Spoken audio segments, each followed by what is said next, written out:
Hi! In front of me is Motorola Edge 20 Lite, and today I would like to show you how you can manage vibration settings on this Motorola. Firstly, access settings and scroll down.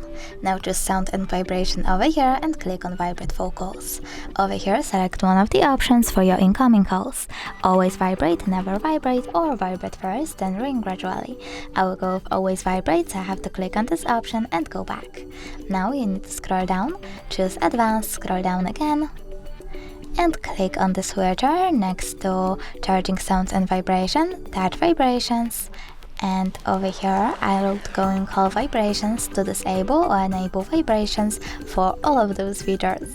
Thanks so much for watching. If you enjoyed this video, smash that like button, comment, and don't forget to subscribe. Bye!